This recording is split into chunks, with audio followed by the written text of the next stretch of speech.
او دغه تقیه طالبانو بیا داسې تقیه طالبانو چې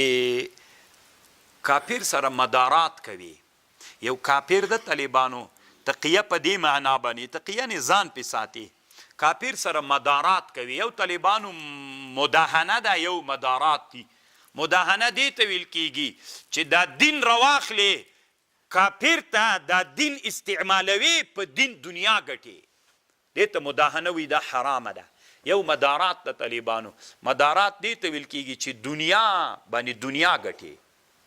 دنیا باندې دین ګټي، دا بیا جایز ده. د کافر سره داسې مخ ته ځې که نه ځان داسې ورسره هغه کوې مخ ته ورسره بیایې چې دین پې باندې وساتې، دنیوي هغه کې مخ ته ورسره ځې چې دین پې باندې وساتې، دا بیا مدارات د طالبانو دا جایز د جواز لري. خو طالبانو ورونو دا تقیه ګورې دې ته ویلې چې ته راجیک سې داسې چل وکړي چې په چا باندې تقیه دې ته ویل کېږي چې ته دا دین په وساتې، په یوه نوعه نه یوه نوعه باندې وساتې. نو طالبانو یو شویګان دي یو خوارج دي. خوارج با او شویګان دوی د تقیې په مابین د طرفینو د افراط و د تفرید کې دي.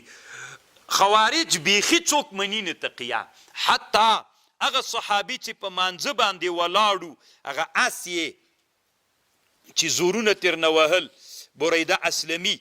دی پسې روان و، هغه د اس ساتنه یې کوله، دیم دا حرام بللی. په دې صحابي د خوارجو ردونه کړي دي، دوی دومره افراط کوي. شویګانې بیا طالبانو هغوی دومره ناروا بلي، شویګانې بیا دومره جایز بلي. دوی وایي چې هر هغه خبر چې ته ځان پې باندې حتی د اهل سنتو نه وایي چې ځان پې ساتلی سیم، دا دروغ تا ته جایز دي. په هر چی شي کې تقیه دوی ته جایزه ده تر څو پورې چې د شویه مذهب ته ګټه پې باندې رسیږي. د شویګانو طالبانو یو کتاب ده، لکه من خو اصح الکتب بعد کتاب الله بخاري دی، شویګانو اصح الکتب بعد کتاب الله نهج البلاغت د شویګانو کتاب ده چې روح المانی دلته څه نقلونه ترنه کړي دي. او د کتاب باندې علامه راوندي په نامه د دوی کوم شویه د شرح یې پې کړې، لکه د موږ په بخاري چې کړي دوی باندې داسې شرحه کړې ده. یوه قصه نقل کړې د طالبانو غوږوره د دروغ پکې دي. هغه قصه دا ده، یو ورځ سلماني فارسي صاحب علي رضی الله عنه ورته ویلې طالبانو شویګان دروغ ډېر وایي، طالبانو دا یو شویګان یو د موږ دا باطل صوفیان ډېر دروغ وایي، دغسې دروغ په کتابونو کې ډېر وي. طالبانو داسې چلو سلماني فارسي صاحب ته ویلې چې ورسه عمر صاحب ته ووایه چې ته د عمر صاحب وګوره چې چېرته ده. چې دی راغی ګوري د مدینې په باغونو کې ګرځي. نو علي صاحب ورغی عمر صاحب ته یې ویلې وی عمره ته د دما شویګان ولې ډېر هر وخت په بده یادوي، او اوس غواړي چې د عمر صاحب په دې سر دغه جې باندې ویښتان نه ول طالبانو اصلاح. عمر صاحب علي صاحب وایي ورته ویلې چې په دې هغه باندې دې رحم وکړه، څه ورته وایي په دا بد لفظ استعمال کړی، زه تعبیر نه کوم طالبانو. وی علي رضی الله عنه سره هغه څه ورته وایي قوس چې داسې واچو غاټ ثعبان ترنه جوړ سو، لکه وښ غوندې دومره غټ مار تر جوړ سو، خوله یې خلاصه کړه په عمر صاحب باندې چې عمر صاحب تیر کړي. وایي عمر صاحب الله ته وګوره الله ته وګوره ترنه مې وساته. ستی بیا طالبانو تیر وساته، بیا عمر صاحب تر ډارېده. وایي چې طالبانو اپلتې ویستلي، دا ټول دروغ دي. دغسې دروغات طالبانو کتابونو کې دي، موږ په کتابونو کې هم داسې دروغات ډېر شته طالبانو. نو ډېر فکر مو وي که نه، دا کله کله بعض طالبان د قیسو کتاب ته ډېر خوشحاله وي که نه. طالبانو داسې غوږور دروغ وي پکې چې ته ورته حیرانه سې. د قیسو دپاره خپل مستقل کتابونه سته، هغه پیدا کوي. عیون الحکایات ابن جوزي رحمه الله یو کتاب جوړ کړی ده، هغه اکثره طالبانو مستندې قیسې دي، خو بیا هم طالبانو فیه ما فیه. یوه تقیه طالبانو دا تقیه ده که نه، علامه شهاب الدین آلوسی رحمه الله وی بعضې انسانانو ته الله اسرار ورکړي، په اسرارو یې خبر کړي، د اسرار به افشا کوي نه. نو دغه اسرار نه افشا کول خو به تقیه نه وي طالبانو. دی وی نه، دا تقیه نه ده، پروا نه کوي چې اسرارو باندې خلق. یو خو طالبانو الله عز وجل علامه امام غزالی رحمه الله احیاء العلوم کې لیکلي دي، وی د صوفیانو دوه قسمه اصطلاحات، یو شطحات دي یو طامات دي. شطحات دې ته وایي طالبانو شطحات چې دی ځانونه داسې الله ته ورنږدې کي زه تی د خپل ځان نه داسې الفاظو باندې تعبیرونه کوي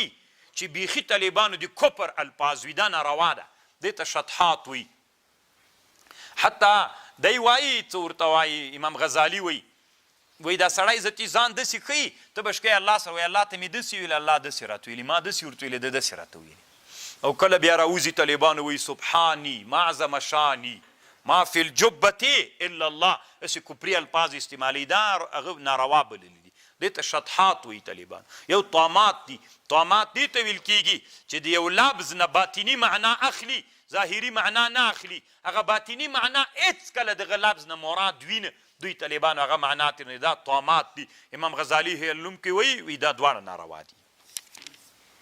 دې ته طالبانو شطحات الصوفیه وایي قل ورته وایه ان تخفوا ما في صدوركم کپټ کوي هغه چې په سینو کې مو دي او تبدوه یا یې راښکاره کوي یعلمه الله ویعلم ما في السماوات وما في الارض والله على كل شيء قدير یوم یادک هغه ورځ تجد كل نفس چې پیدا بکی هر نفس ما عملت من خیر هغه چې دا کړی د عمل خیر نه محضرا حاضر به ورته وما عملت من سوء یعنی هغه ورځ چې نفس کوم اعمال ښه کړي او خیر کړي جزای به حاضري وي تود تمنا به کوي لو ان بینها چې په مابین د دې عمل او په مابین د دې سړي کې امدن بعیدا یو جدایي وی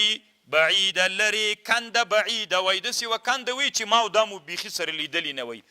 ويحذركم الله نفسه والله رؤوف بالعباد قل ارتوایا ان کنتم تحبون الله که تاسې محبت کوئ له الله سره فاتبعوني نورونو نبی علیه السلام ته هغه راغلل څه ورته وایي قریش راغلل هغوی د بوتانو په غاړو کې د نعام مرغۍ راچولې وي او په غوږونو د بوتانو کې قسمه قسم شیانو سجدې ورته کولې نبی علیه السلام ورته ویلي ولې د ابراهیم علیه السلام نه مخالفت کړی د بوت عبادت نه کوو بوتان یې ونړول تاسې خو ځان هغه نو دوی ویلي وي مونږ د الله سره محبت لرو نو د الله سره د محبت د وجې نه د بوتانو عبادت کوو ځکه د الله د بوتانو سره ډېره جوړه ده الله عز وجل دا آیات را نازل قل نبی علیہ السلام دا آیات ورته ویلي قل ورته وایه ان کنتم تحبون الله فاتبعوني نو دې ما تابعداري وکئ يحببكم الله ويغفر لكم ذنوبكم والله غفور رحيم قل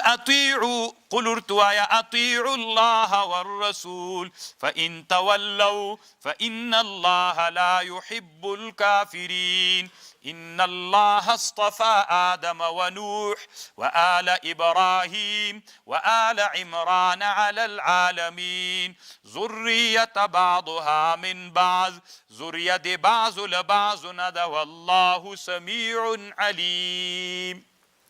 لکه دا مه به وکړو طالبانو دا کیسه کې بیا نورې خبرې دي